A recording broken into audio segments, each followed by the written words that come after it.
Opening up the UFC 310 fight card, the main card, the pay-per-view card, is a controversial fight. And it's not controversial in the fight itself or the matchup or the potential outcome.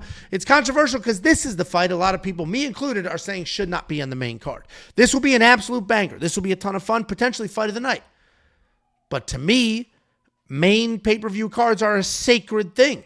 They're reserved for the most meaningful fights on the card. This should be swapped with Movsar Evloev and Aljamain Sterling. Give me a fucking break, dude. I will not give you a break. I do feel very strongly that that fight should be on the main card and not this one. But it is what it is.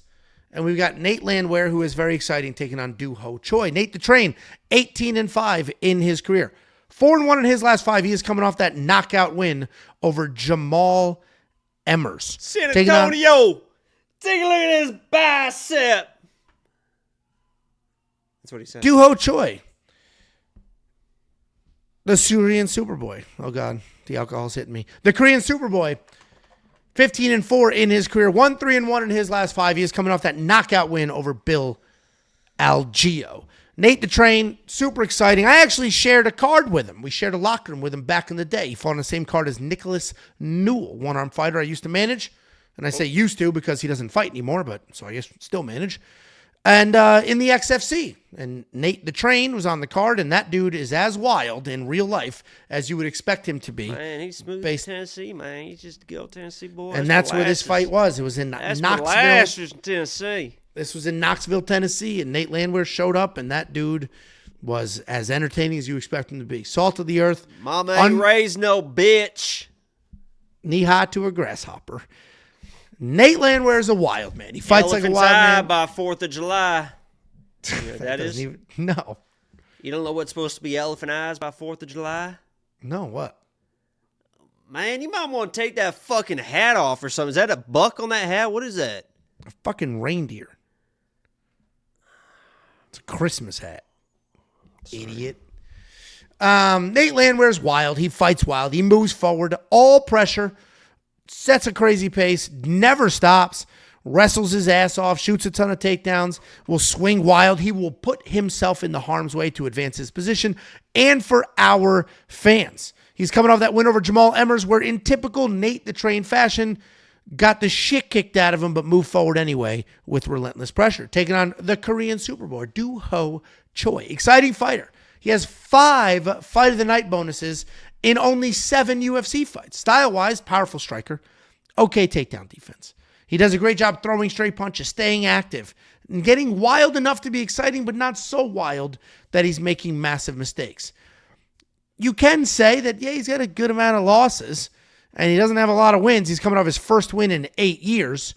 But a lot of that has to do with the fact that he did so well early, and he was such a prospect. The UFC rushed him, gave him some matchups that he probably shouldn't have had that early in his career, which led to a couple of losses, a bunch of injury, and just long layoffs. But then he came back, fought Kyle Nelson. Should have won that fight, but a point was deducted. Then he came after that, fought Bill Algeo, finally got a win.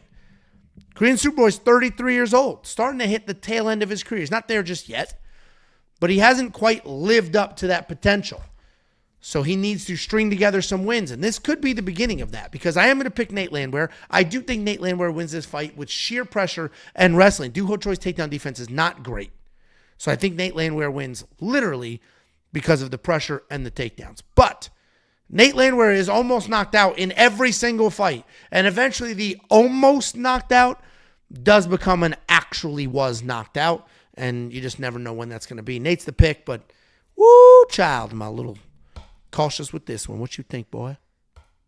Well, I think that I love Nate Landwehr, right? I mean, I was one of my most controversial lock of the weeks of all time was probably when I had Nate Landwehr against David Onama. And I said, listen, you guys don't know Nate the Train like I know Nate the Train. I know there's going to be adversity.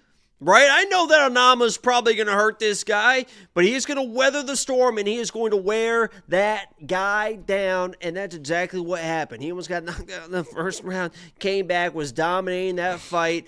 So I have Nate Landwehr has all the respect that I can give a fighter. I absolutely love Nate Landwehr. And what I love about him as well is that he is a fun fighter. I don't think he's going to press forward and wrestle. He's not going to fucking shoot a takedown unless he gets hurt. He is not going to shoot a takedown in fucking T-Mobile Arena. That guy's going to come forward. He's going to try to strike with Ho Choi. And the issue I have with Nate Landwehr is what Angelo already said. He does get hurt in basically every single fight. And Ho Choi, compared to the other people he's fought, I think has a little bit more of... What the fuck are you laughing at? This comment. How many hoes could a Ho Choi if a ho could chow hoes? Okay, go ahead. Well, you made me drink. I'm 4 shots deep, so those are the consequences. Take a drink. No, go. Can't remember what the fuck I was saying, but Ho Choi, I think it has a little bit more of a finishing ability. Once he stays on somebody, he just kind of, he's going to stay on Nate Landwehr and not give him a chance to recover. And what we saw from Ho Choi in his last matchup against Algeo is all of a sudden, this guy's a wrestler. He's a fucking grappler. He was trying to get guillotines. He was trying to sweep. He was trying to get his own takedowns. All of a sudden, it's like Ho Choi has really improved that aspect of his game. And he was trying to show it off. He attempted like 3 or 4 fucking kind of tight guillotines on a guy like Bill Algeo.